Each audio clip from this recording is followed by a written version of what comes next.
Hello, this is Doug Rumbaugh, and welcome to episode 2 of my basic command line series. In this episode, we're going to take a look at some basic file commands. Commands for creating, editing, viewing, renaming, copying, comparing, and deleting files. Of course, before we can start talking about that, let's briefly discuss the structure of a command. So in the previous episode, we saw that a command is some text that is entered into the input buffer of our terminal emulator, and then when we hit enter, it is sent to the shell, which processes it. Now, we really didn't see any valid commands except for sort, which was just for demonstration purposes. So let's just take a look at our first simple command, Cls. Command is used to clear the screen. All that it does is empties the output buffer and then rewrites the prompt to the input buffer. To execute a command, all you do is type the name of the command. In the case of CLS, it is CLS. It's in my input buffer right now, and I hit enter to send it to the shell. The shell is going to then execute the command, and as you can see, it wipes clean the output buffer and displays my prompt, just like we would expect. Many commands are going to require a little bit more, though, than just typing the name of the command. For example, in a little bit, we're going to see the copy command, which we can use to make copies of files. Now, in order to accomplish this, we need more than just copy, which is incidentally the name of the command. The syntax is incorrect. Copy requires arguments. I need to tell it what I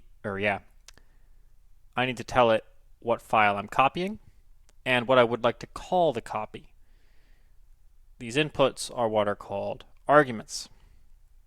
Now, the way you provide a command with arguments is you type the name of the command and then a space, and then the first argument and then a space, and then the second argument, like this. And space, third argument, space, fourth argument, for however many arguments there are. In effect, it's just after the name of the command, you list out all of your arguments separated by spaces. So this command consists of the copy command itself, followed by 1, 2 arguments. The first argument is the file I'm copying. The second argument is what I am calling the copy. The meaning and interpretation of the arguments is, of course, a function of the command that you are running. Of course, in this case, I don't have those files created yet, so the command won't work, but this is the general syntax and structure of a command. There is one caveat to this, which is because the arguments are separated by spaces, you've got to be aware that file names which contain a space are not going to work by default in most cases. A command prompt is a little bit better than some other shells about figuring out what you mean when you put a space in a file name, but generally speaking, you shouldn't do it. So, for example, if I say copy my file.txt to copy file.txt, here I have a file name, my file, with a space in it, and then, of course, this one's like normal. Now, when I try and run this, what will happen is command prompt is actually going to see 3 arguments, not 2. It's going to see my, it's going to see file.txt, and then it's going to see copy file. So, even if I did have this file, my file.txt created, it's not going to work. And we'll see that I'll demonstrate this breaking in a moment when we get there. The fix is to put the name containing a space in quotation marks like this. The quotation marks are going to tell the command prompt to view all of this as just one argument. More specifically, all of this. The quotation marks themselves don't actually count as part of the argument. They just tell the command prompt to treat everything inside the quotes as one thing, and that's going to cause it to skip the space. So if you have spaces in file names or stuff, you're going to have to make sure that you put it in quotation marks. Otherwise, it may not behave the way that you intend to. As a result, one thing that you'll often see when you start working on the command line a lot is not putting spaces in things. So rather than a space, I personally usually put a dash like this, and that avoids the issue entirely. Okay, so let's clear the screen again and take a look here at creating and editing files. We're going to be using text files here as they're the simplest and most natural thing to do this with, although there's a variety of programs you can use for processing other types of files that aren't text. For example, FFmpeg is a command line program that's used for encoding video. So there's any number of things you can do, but text is the simplest and most direct. So first things first, we need a way to create and edit text files, otherwise known as a text editor. And on Windows, we have perfectly good text editor, Notepad. So commands themselves can consist of either shell built-in things or general programs that are on the computer. And there's not a critical distinction between the two. They're called the same way. For our purposes, we don't really need to draw that distinction. But the net effect is, if I want to execute a program, I can. Notepad is called notepad.exe, so I can run Notepad by typing notepad.exe, hitting the Enter key. Notepad pops right up. As a convenient shorthand, command prompt actually allows you to omit the extension, and it will still work. So rather than typing notepad.exe, you can just type Notepad. Notepad will pop up just the same. Now, Notepad also accepts an argument. You can type Notepad and then the name of a file, say myfile.txt. What this is going to do is this is going to cause Notepad to open this file if it exists, or create it if it doesn't. In my case, this file doesn't exist, so we get a little pop-up window that says, would you like to create the file? Just hit yes, and you will see that I now have a Notepad window with myfile.txt currently open. So I can go ahead and throw some random text into this file, just like so. Save it. You can do either file save or, of course, Control S. Close the window, and there we go. So I have just created a text file using Notepad. Now, if I execute that same command again, just hit the up arrow key. That will recall the last command that you did. Recall up and down you can use to cycle through the command history. So I'm just using the up and down keys right now. I use the up arrow key to select that thing and rerun it. I no longer get the file doesn't exist, would you like to create it dialog box. I simply open up the file. That's the basic functioning of Notepad. Now you got to be a little bit careful with this, because when you run the Notepad command, it will give you in your Notepad editor window the file as it was last saved, the save right before you run the command. So for example, if I run the same command twice, I'll get two Notepad windows open that both have the same file, right? Now if I close out of one of these, I go into this myfile.txt and I add some text to the end of it like this. If I run Notepad again, I haven't saved, I just added some text. You'll see I don't get the version of the file that doesn't have this text in it, or that has this text in it rather, right? Because I haven't saved, this is the last saved version. Now, and this is where things get a little bit hairy, I have two windows open, two Notepad windows that have the same file open. They're different. One has unsaved changes in it.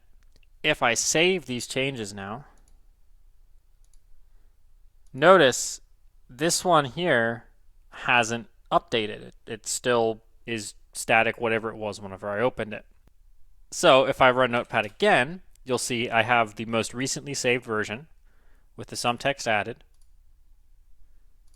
This version is still the old one. Now if I go over here and I save this, That's going to overwrite it. So when I open again, I no longer have the changes. You want to be very careful with having the same file open multiple times in Notepad. It can get very hairy very quickly. Just be aware of that. When you run Notepad, you get the last, most recently saved version of the file. Any changes you make in all the Notepad windows are independent of one another. However, when you save it, that is now the version that's on disk. Just be careful with that. It doesn't come up very often, but you can trip all over yourself if you aren't careful. We can use Notepad to edit the file, create one, and of course if we want to see what's inside the file, we can simply run Notepad, look at the file, and close it.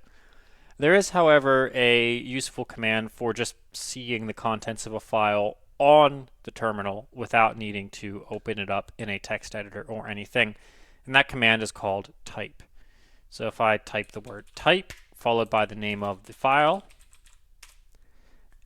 I can see the contents of the file right here on the terminal.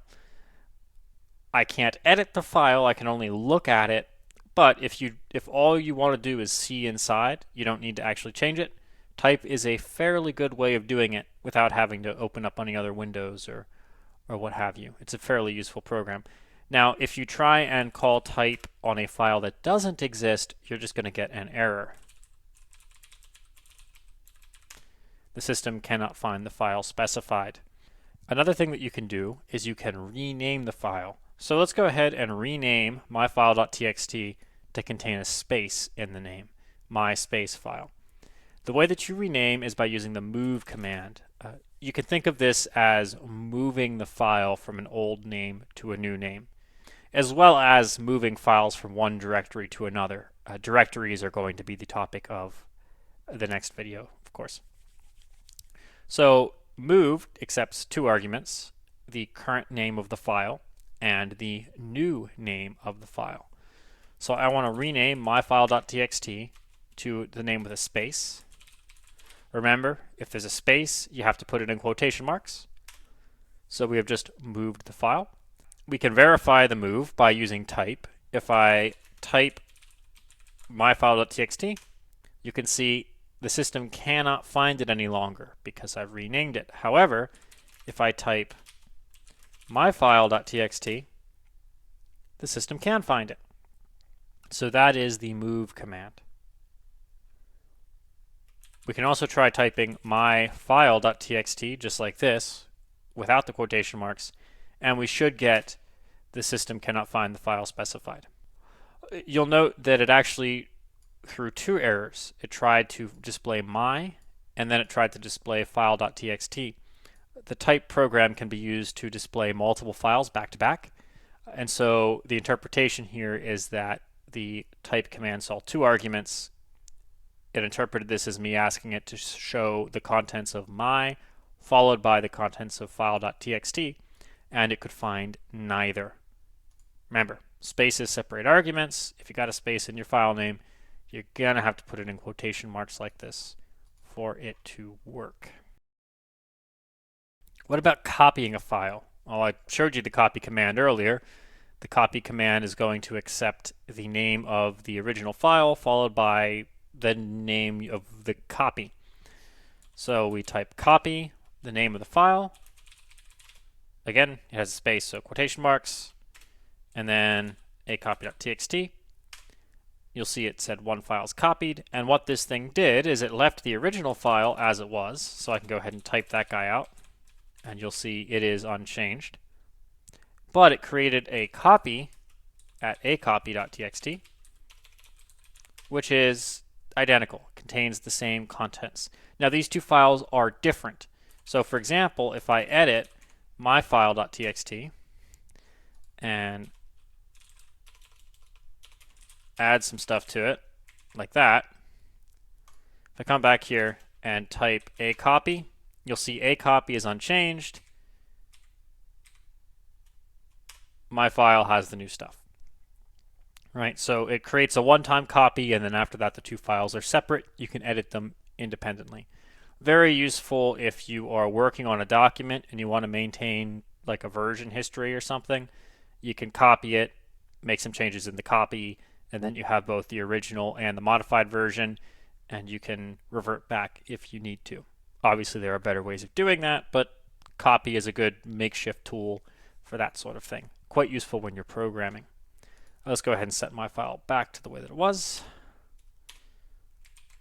And I'm going to rerun that copy command just to make sure the two files are identical for the next thing I want to show you. You'll notice that copy is going to prompt an overwrite because I've run this command once already and now I'm running it again. It's noticed that the target already exists, and so it's prompting me to overwrite. So just type Y for yes, or N for no, or A for all. If there are multiple overwrites, all will say yes to all of them, of course. And that'll go ahead and recopy the file. Great. So we verified both files exist. Let's use a simple file compare program to verify that they are in fact the same. In command prompt, there is a program called FC. This is short for file compare that you can use to check files for differences. The program is going to take two arguments, the names of the two files to compare. Both files have to exist. So this isn't like move or copy where this second argument didn't have to exist because it was creating that file. In FC, both files have to exist or this won't work. So to run a file compare, you type FC followed by the name of the first file you want to compare and the name of the second file that you would like to compare. So the two files for my copy. And as you can see, no differences were encountered because they're the same. I just copied them. Another thing you may note is that in the output text for this, myfile.txt appears as you might expect. Notice that acopy.txt got capitalized here. So one thing to bear in mind about the command prompt, which is different from most other shells, is that the command prompt is not case sensitive. So when I run this command, that will be the same as if I spelled acopy like this and FC with a lowercase f, capital C. That'll still work just fine. Doesn't matter. Capitalization doesn't matter. Now it can get a little bit hairy with the arguments to programs because it's really the program or the command that processes the arguments. And so if you're using a custom installed command, it may not deal with case insensitivity the way that all the built-in command prompt stuff does. It's a good idea to pretend as though it were case sensitive because, as I mentioned, most shells are. It's just a good habit to get into dealing with case sensitivity. But if you get a little bit sloppy with command prompt, it's fine. You're case insensitive. So capitalization is not super critical here. Okay, let's take a look at what happens if I make a change. So I'm going to go ahead and use Notepad to edit my copy. And I'm going to delete a line. And let's add a line to the end. Like that. And see what happens. So I have now changed it. So when I come back to the shell and rerun my file compare, we're going to see that there are in fact changes to it. And you can see here it lists each change. So here are 3 lines from myfile.txt, and then here are the ones from acopy. You'll notice that the compare utility is telling me that between this line and this line in acopy there's a blank line, whereas here in my file there's actual text there. So that's a difference. And then it's also telling me that there's a line added to the end where there is nothing in my file. So that would be an example of using the FC, the file compare utility, to identify changes in a text file. Quite handy, especially if you have like a bunch of numbers as output from something and you want to see where the differences are. FC is your friend. File compare programs are very useful. Now finally, the last basic file command that I want to address is file deletion. You want to be careful with this. When you delete a file from the command line, it does not go to the recycling bin in the same way that it would if you deleted it in File Explorer. It is just gone. So be careful. I would advise you to avoid deleting stuff from the command line until you're comfortable and you have some confidence with it. But for completeness' sake, I do want to address it. The way in which you delete files is by using the delete command. That is to say del for delete, followed by the name of the file or files you would like to delete. So I can delete acopy.txt, like so. Produces no output, but if I go to type that file, it's gone. And if you try and delete a file that already exists, it says it can't find it. This is perhaps a little bit more useful of an error message than the one that we saw before for, what was that, type. Yeah, right here. This one can't find the file specified. This one tells you what file it couldn't find. Remember that all of these messages that we're getting here are produced by the command that we're running and then are piped back into my output buffer. So type produces this error message, delete produces this error message. If you write your own programs, they can produce their own error messages. So different commands are going to give you different messages for certain conditions. Can't find the file, you get two different messages. That's simply because the commands are written differently. These are all programs, and they're not all going to be identical. Those are your basic file manipulation programs. We saw how to create and edit files with Notepad, how to see what's inside of files using type, how to rename with move, create copies with copy, check for differences with FC, and delete using del. Down in the description, you'll find a link to the corresponding text article for this, which goes over the same content. And I will also place a link to a quick reference document that I put together containing some common commands and their arguments, so you can refresh your memory on these commands at a glance. These are all commands that you should memorize if you're going to be playing around in the command prompt for any amount of time. And that will come with practice, basically. Just write them down on a sheet of paper or something next to your computer so you can reference it quickly, or print out the document linked in the description. And with time, as you use these things, you'll just start to remember them. That's kind of the trick to learning this sort of thing. In the next video in this series, we're going to be talking about directories, which is a fairly substantial missing piece here. And once we have that in hand, between the directory content from that and the commands we just discussed, you'll actually be in a position to start using command prompt instead of File Explorer for a lot of common file management tasks, just moving things around on your system, opening things up, etc. And you should do that. That's how you will learn this, is through practicing. And the only way you can practice is to come up with reasons to use the thing. So trying to migrate over to using these systems in your day-to-day is a good way of practicing. You don't have to use it for everything. You don't have to use it for all time. But if you really want to learn it, that's a good step that you can take. Stay tuned for the next one, where we will talk a bit about directories. I'll see you there. Good luck in your command line endeavors.